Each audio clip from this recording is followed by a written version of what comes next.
Hello aspirant, welcome back to Kaizen classes. आज 26 जून 2025 को उत्तराखंड लोक सेवा आयोग की तरफ से एक नोटिस जारी किया गया है। नोटिस में क्या कुछ कहा गया है उस पर बात करने वाले हैं। साथ ही साथ बात करने वाले हैं कि आगे आपके लिए जो 2 दिन का समय शेष बचा है उसमें आपको क्या कुछ कर लेना चाहिए। चलिए पहले आयोग का नोटिस देख लेते हैं, जो विज्ञप्ति आज आयोग ने जारी की है। जैसा कि आप देख पा रहे हैं, दिनांक 26 जून 2025 को यह नोटिस जारी हुआ है और नोटिस जारी किया गया है उत्तराखंड सम्मिलित राज्य सिविल प्रवर अधीनस्थ सेवा प्रारंभिक परीक्षा वस्तुनिष्ठ प्रकार 2025 के बारे में। अर्थात उत्तराखंड लोक सेवा आयोग के द्वारा जो पीसीएस की परीक्षा, अपर पीसीएस की परीक्षा 29 जून को होने वाली है, उसी के संबंध में यह नोटिस यहां पे जारी किया गया है।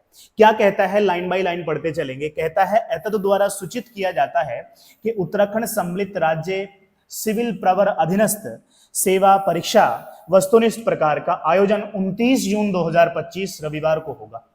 तो पहली बात तो यहां पे क्लियर हो जाती है कि जो पेपर पोस्टपोन होने की बातें चल रही हैं मार्केट में, सोशल मीडिया पे, वो आयोग ने क्लियर कर दिया है कि 29 जून को ही पेपर होगा। अब आप बिल्कुल भी इधर उधर नहीं जाएंगे, आप मान के चलेंगे कि पेपर हो ही रहा है, क्योंकि आयोग ने भी यहां पे क्लियर कर दिया है। जैसे पहले पंचायत इलेक्शन को लेकर के हमारे पास भी कई सारे फोन मैसेज आए कि सर क्या पेपर पोस्टपोन होगा, वो भी बात यहाँ पे खारिज कर दी कि पेपर पोस्टपोन नहीं हो रहा है।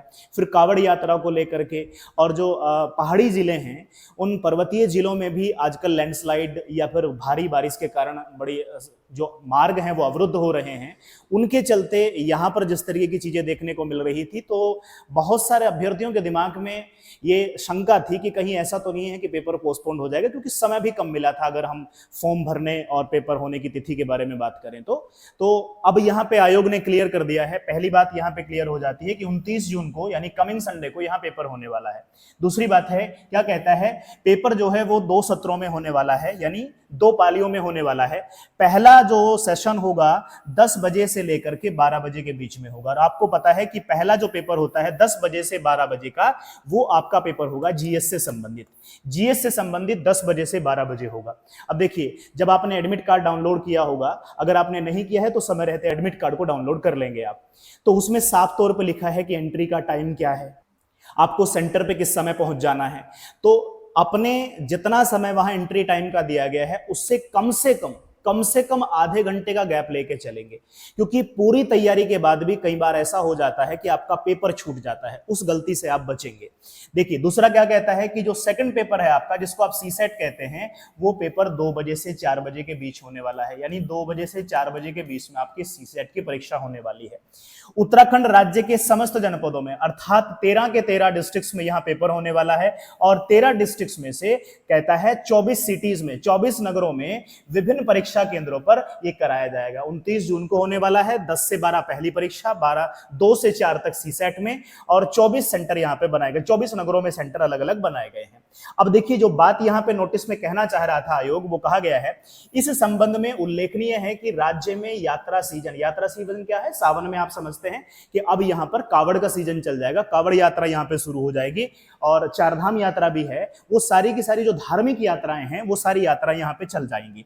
राज्य में यात्रा सीजन में अत्यधिक पर्यटकों के आवागमन के कारण डिस्ट्रिक्ट के नाम दिए गए हैं और जगह का नाम दिया है। हरिद्वार डिस्ट्रिक्ट, जैसे हरिद्वार है, रुड़की है, ऋषिकेश नगर में सप्ताहांत के दौरान यानी वीकेंड में क्या हो जाता है, ट्रैफिक जाम की संभावना बनी रहती है। आप देखते हैं कि बहुत सारे पर्यटक यहाँ पे आते हैं, कुछ धार्मिक तीर्थ के लिए आते हैं और कुछ घूमने की दृष्टि से आते हैं, मनोहर दृश्य देखने आते हैं।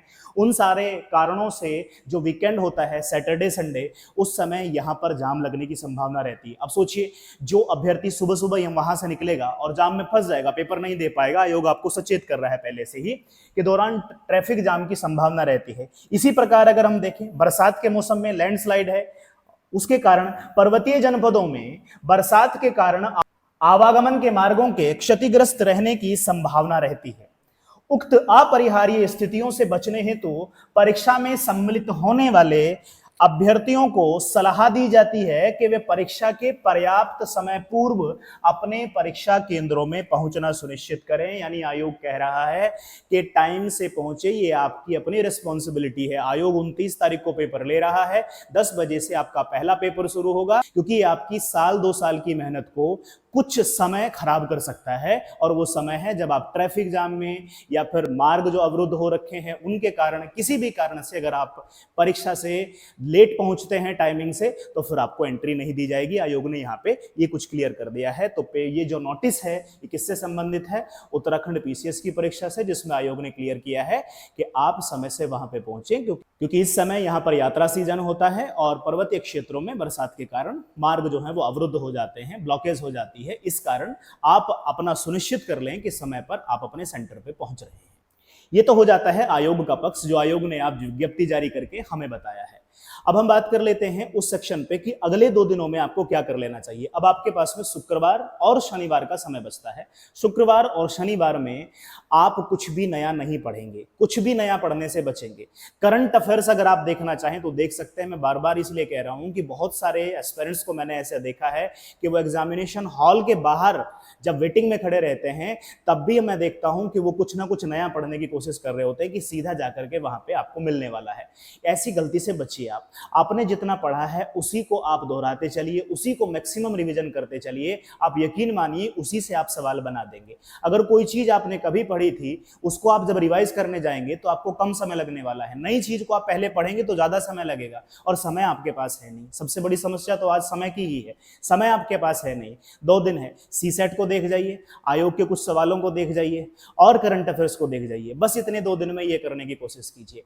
अब कोशिश कीजिए कि अगले जो 2 दिन आपके पास बचे हुए हैं, उन 2 दिनों में अपना जो साइकिल है, आपका अपना जो डेली रूटीन है, उस रूटीन को ऐसा सेट कर लीजिए कि जो 10 बजे से 12 बजे और 2 बजे से 4 बजे का समय है, इस समय आपकी बॉडी आपके अपने 100% एफिशिएंसी के साथ में काम कर रही हो। कई बार ऐसा होता है कि हम में से बहुत सारे अभ्यर्थी ऐसे होते हैं जो रात भर पढ़ते हैं। अब उनका अपना शेड्यूल है, उनका अपना आनंद है 10 बजे पढ़ने में, 10 बजे से शुरू करके सुबह के 5 बजे 6 बजे तक पढ़ने में, वो अपनी उनकी चॉइस है। पर अभी समय की मांग ये है कि आप जो है वो रात के शेड्यूल को त्याग करके सुबह के शेड्यूल में आ जाएं, क्योंकि परीक्षा दिन में होगी। अब अगर आपका 10 बजे सोने का समय होता है तो 10 बजे आपकी जो बॉडी साइकिल है वो ये कहती है कि इस समय रेस्ट का टाइम है, सोने का समय है। तो जब आप पेपर देने जाएंगे तब पेपर देते समय भी आपकी बॉडी उसी तरीके से रिएक्ट कर रही होगी, लेथार्जिक आप फील कर रहे होंगे। उससे आपके नंबर कहीं ना कहीं उससे कमी देखने को मिलती है। इसलिए ऐसी समस्या से आप बचें। अपने शेड्यूल को इस तरीके का करें कि वो जो 2 से 4 वाला समय है या 10 से 12 वाला समय है, इन दोनों समय में डेली में आप अगले 2 दिन तक आपको इस समय पेपर ही सॉल्व करना है, भले ही वो पिछले साल का पेपर हो, ताकि आपकी बॉडी उस तरीके से, आपका माइंड उस तरीके से अगले 2 दिन में वो रिएक्ट करना सीख जाए। ऐसा इतनी जल्दी होता नहीं है, पर अगर आप 10 बजे से 12 बजे तक सोने का काम करेंगे तो वो जरूर आपका इफेक्ट करेगा वहां पे चीजों को। इसलिए अगले 2 दिन तक 10 से 12 और 2 से 4 पेपर सॉल्व करेंगे आप सेम बैठ करके। ऐसा नहीं एसी वाले रूम में नहीं बैठे, नॉर्मल बैठे। ये छोटे छोटे से हैक्स हैं जो कई बार बड़ी समस्या पैदा कर देते हैं। आई होप आप मेरी बातों को समझ पा रहे होंगे। चलिए, इन्हीं सारी बातों के साथ में बहुत बहुत शुभकामनाएं आप सभी अभ्यर्थियों को। खूब मन लगाइए, खूब मेहनत करिए, और सबसे अंत में आप अपने पे विश्वास रखिए। ना किसी मेरी बात पे विश्वास रखिए, ना किसी दूसरे की बात पे विश्वास रखिए। आप अपनी तैयारी पे विश्वास रखिए, अपनी मेहनत पे विश्वास रखिए, और यकीन मानिए वो रंग जरूर लाएगी। चलिए, मिलते हैं नेक्स्ट वीडियो में। तब तक के लिए धन्यवाद।